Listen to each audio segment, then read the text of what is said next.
আসসালামু আলাইকুম। আমরা গত লেকচারে সামান্তরিক সূত্র নিয়ে আলোচনা করেছিলাম এবং সেখান থেকে আমরা দেখিয়েছিলাম যে কীভাবে লব্ধি বের করতে হয়। তো আজ আমরা দিক নির্ণয়ের সূত্রটি প্রতিপাদন করব। তো শুরু করা যাক। তো আমরা গতকাল কী করেছি, গত লেকচারে আমরা কী করেছিলাম, ওয়ে বাহুটাকে ডি পর্যন্ত বর্ধিত করে নিয়েছিলাম। কী করেছিলাম, ওয়েকে ডি পর্যন্ত বর্ধিত করেছিলাম এবং ডি এর উপরে সিডি একটা কি লম্ব এঁকেছিলাম। এই যে ডি এর উপরে সিডি একটা কি লম্ব এঁকেছিলাম। তো এখানে এই বড় কোণটি যদি আলফা হয়, কি বললাম, এই বড় কোণটি যদি আলফা হয় তাহলে এই কোণটিও কী হবে, আলফা হবে। কারণ ওবি এবং এসি দুজন কি সমান্তরাল বাহু। যেহেতু এটা একটা সামান্তরিক, তো আমরা কি জানি যে ওবি এবং এসি এই দুটি কী হবে, সমান্তরাল বাহু হবে এবং এদের দৈর্ঘ্য পরস্পর কী হবে, সমান হবে। তো এরা যদি একই দিকে চলে এবং এদের মান যদি একই হয় তাহলে আমি বলতে পারি না যে ওবিটা কি, যদি কিউ ভেক্টর হয় এসিটাও কী হবে, কিউ ভেক্টর হবে। কারণ ওবি ভেক্টর এবং এসি ভেক্টর এই দুটো ভেক্টর তো সমান। তো যেহেতু সমান ভেক্টর, কাজেই OB vector is equal AC vector equal কী লেখা যাবে, Q vector equal Q vector. তার মানে এই দুটো আসলে কি সমান ভেক্টর। অনুরূপভাবে কী লেখা যায়, ওয়ে ভেক্টর ইকুয়াল বিসি ভেক্টর। ওয়ে ভেক্টরকে আমরা বলেছি কি পি ভেক্টর, তাহলে পি ভেক্টর, তাহলে বিসি ভেক্টরকে আমরা কি বলবো, পি ভেক্টর বলতে পারি। তো এই টপিকটা আমরা জানি, আমরা যে পড়েছিলাম সমান ভেক্টর, সেখান থেকে এই টপিকটা বলা যায়। তো এখন আমরা যে কাজটা করব, আমরা ধরে নিলাম যে এই যে লব্ধি ভেক্টরটি রয়েছে এটা এই পি ভেক্টরের সাথে থিটা কোণ উৎপন্ন করে, ঠিক আছে। তো এখন আমরা যা করতে পারি, এই যে বড় যে ত্রিভুজটি রয়েছে, এই যে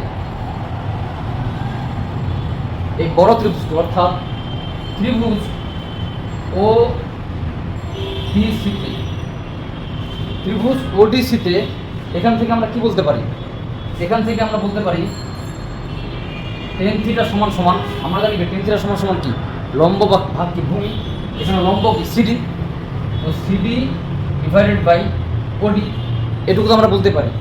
এখন এখানে দেখো সিডির পরিবর্তে আমরা কি লিখতে পারি, এই ছোট ত্রিভুজটাতে যদি তোমরা লক্ষ্য করো, এই যে ত্রিভুজ এডিসি, ত্রিভুজ এডিসিতে আমরা কি লিখতে পারি, সাইন আলফা সমান সমান লম্ব ভাগ কি অতিভুজ। তো এখানে লম্ব কি, লম্ব হলো সিডি, সিডি ডিভাইডেড বাই অতিভুজের মান কত, এখানে কিউ, এখানে কিউ লেখা যায়। তাহলে সিডি ইকুয়াল টু আমরা লিখতে পারি কিউ সাইন আলফা। আমরা সিডি ইকুয়াল কি লিখতে পারি, কিউ সাইন আলফা। তো সিডির পরিবর্তে আমরা উপরে কি লিখবো, এখন কিউ সাইন আলফা লিখবো। দেন ওডিকে আমরা কি লিখতে পারি, ওয়ে প্লাস এডি লিখতে পারি। ওয়ে প্লাস এডি লিখলাম। এখন দেখো তো ভাই, এখানে ওয়ে এর মান কত, ওয়ে যদি পি ভেক্টর হয় তাহলে ওয়ে কি একটা দৈর্ঘ্য না, তো ওয়ে দৈর্ঘ্যটা কী হবে, পি ভেক্টর মানের সমান হবে। আর পি ভেক্টরের মানকে আমরা কি লিখতে পারি, পি লিখতে পারি। তাহলে আমরা এখানে Q sine alpha divided by P plus, যেখানে যে এডি পেলাম আমরা, এই এডির পরিবর্তে এখন আমরা কি লিখতে পারি, আবার এই ত্রিভুজটির দিকে লক্ষ্য করো, এখানে আমরা cos আলফা সমান সমান কি লিখতে পারি, ভূমি ভাগ অতিভুজ, তাহলে ভূমি কি এডি এবং অতিভুজ কি কিউ, তাহলে এডি ভাগ কিউ। অতএব এডি ইকুয়াল লেখা যায় কিউ cos আলফা। তাহলে আমরা এডি ইকুয়াল কি লিখতে পারি, কিউ cos আলফা। তাহলে এখানে P plus Q cos alpha. তো দেখো তো ভাইয়া, এই যে টেন থিটা সমান সমান কি বের হলো আমাদের, Q sine alpha divide by P plus Q cos alpha. তাহলে থিটা ইকুয়াল টু কি লেখা যাবে, theta equal to tan inverse Q sine alpha divided by P plus Q cos alpha. আশা করি তোমরা এই সূত্রটি কীভাবে এসেছে তা বুঝতে পেরেছো।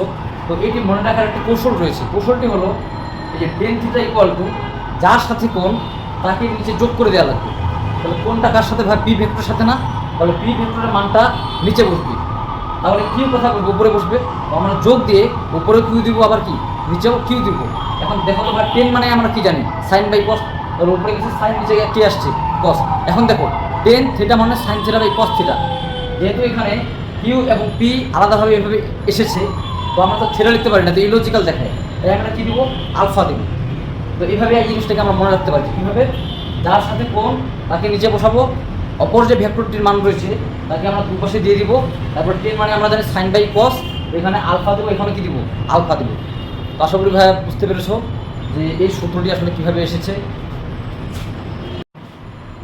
এবারে আমরা পড়ব একক ভেক্টর।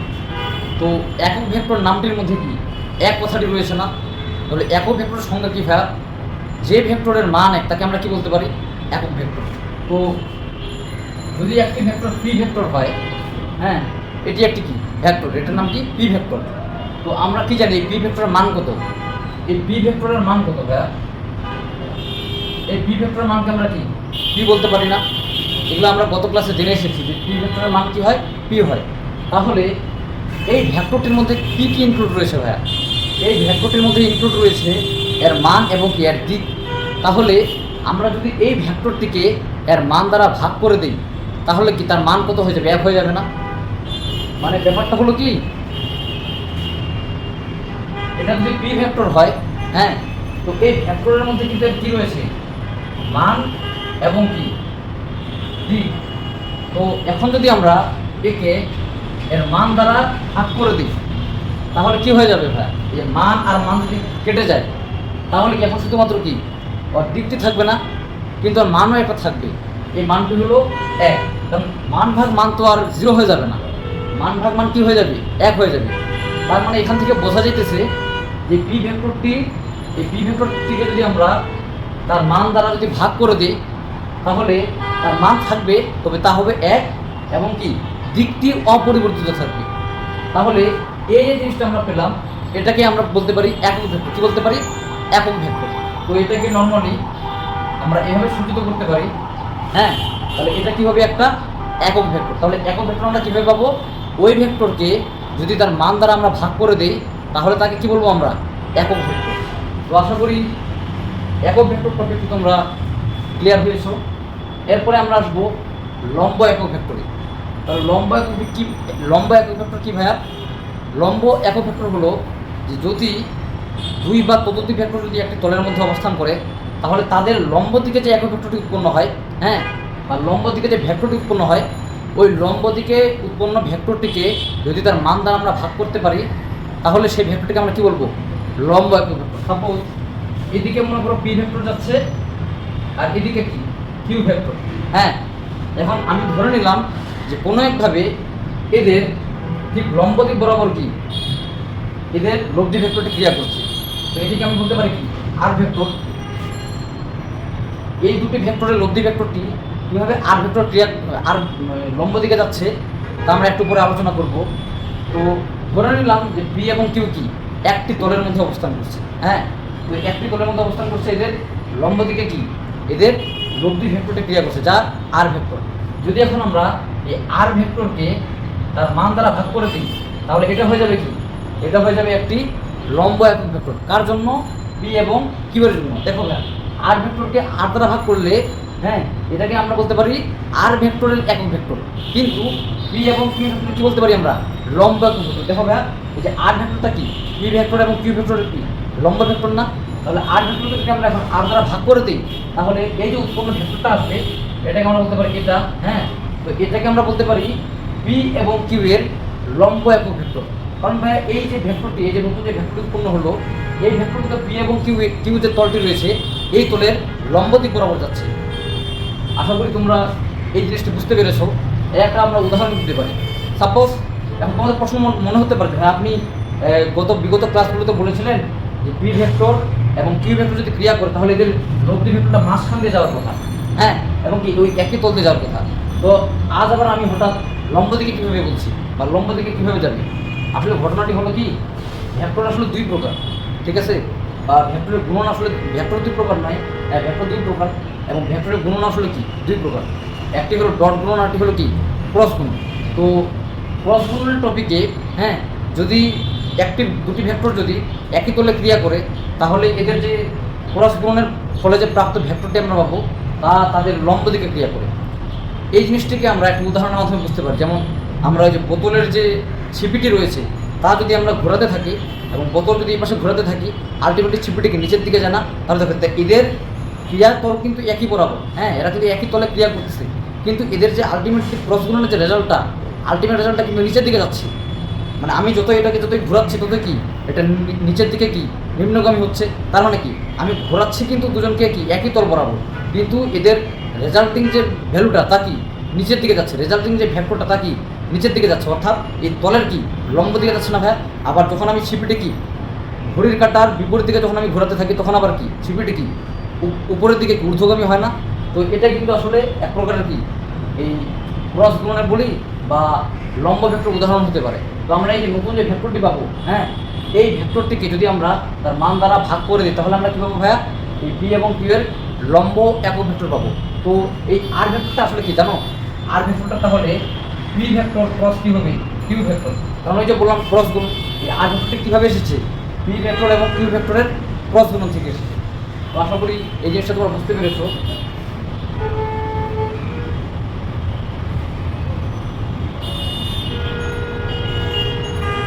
তাহলে আমার লম্ব ভেক্টর আসলে কী হবে, কীভাবে আমরা এটা বের করবো, যদি পি ভেক্টর এবং কিউ ভেক্টর এরা যদি একই তলে ক্রিয়া করে, কোন তলে ভাইয়া, একই তলে, পি ভেক্টর এবং কিউ ভেক্টর যদি একই তলে ক্রিয়া করে তাহলে এই পি ভেক্টর এবং কিউ ভেক্টরের লম্ব দিক অর্থাৎ এই যে তলটি রয়েছে, ধরলাম এটা একটা তল, এই তলে এই বরাবর যাচ্ছে কি পি ভেক্টর আর এই বরাবর যাচ্ছে কি কিউ ভেক্টর, তাহলে এদের এই তলের লম্ব দিকে অর্থাৎ এই যে তলটি রয়েছে এই তলের লম্ব দিকে আমি কী পাবো, এদের লম্ব ভেক্টরটা পাবো, তাই না ভাইয়া। এই লম্ব ভেক্টরকে আমি ধরলাম আর ভেক্টর, তাহলে এটা কীভাবে পাবো আমরা, পি ভেক্টর ক্রস কি কিউ ভেক্টর। তাহলে আমরা এখন কী বের করতে চাই, লম্ব একক ভেক্টর। তাহলে লম্ব একক ভেক্টর কীভাবে বের করবো ভাইয়া, এই যে আর ভেক্টরকে যদি আমরা এখন আর দ্বারা ভাগ করে দিই তাহলে এটাকে আমরা কী বলবো, পি এবং কিউ এর কি লম্ব একক ভেক্টর না। তো এটাকে ভাই এইভাবে লেখা যায়, তো কীভাবে লেখা যায় দেখো, এটাকে এই যে পি ভেক্টর ক্রস কি লেখা যায় কিউ ভেক্টর, তাই না ভাই। এটাকে এই যে আর ভেক্টরের পরিবর্তে লিখলাম। আর বলতে কি ভাইয়া, এই যে দুটি গুণ রয়েছে, এই যে দুটি পি ভেক্টর এবং কিউ ভেক্টর রয়েছে, এদের যে ক্রস গুণ, এদের ক্রস গুণের মানটা কী হবে ভাইয়া, আর ভেক্টরের মান হবে না, কারণ আর ভেক্টরের মানে তো হলো এই যে এটা, তাহলে এই আর ভেক্টরের মান মানে কি এই যে এই জিনিসটির মান, তাই না। আমরা এটাকে কী বলতে পারি, P vector cross Q vector, ঠিক আছে ভাইয়া। তাহলে এটাকে আমরা কী বলতে পারি, এটা বা এটাকে আমরা বলতে পারি এই যে পুরো জিনিসটা আমরা পেলাম, এটাকে আমরা বলতে পারি পি এবং কিউ এর লম্ব একক ভেক্টর। তো আশা করা যায় যে আমরা লম্ব একক ভেক্টর কীভাবে বের করতে হয় এটা আমরা এখন থেকে বের করতে পারবো বা বুঝতে পারবো।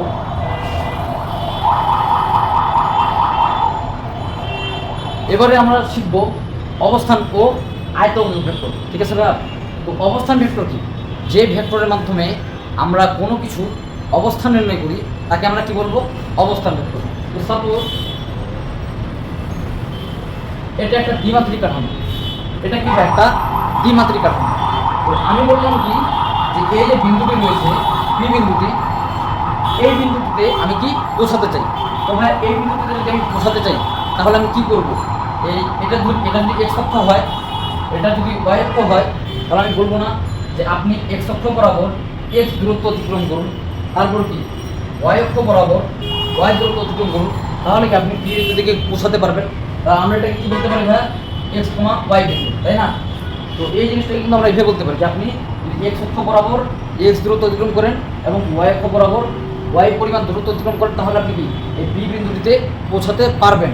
তো আমরা এটাকে এভাবে বলতে পারি, আরেকভাবে বলতে পারি, কী বলতে পারি, যদি আপনি এটা যদি মূল বিন্দু হয়ে থাকে, এই মূল বিন্দুটিকে যদি আপনি প্রসঙ্গ কাঠামো হিসেবে বিবেচনা করেন তাহলে এই মূল বিন্দুর সাথে আপনি যদি থিটা কোণ করেন, এই মূল বিন্দুর সাথে যদি আপনি থিটা কোণ করে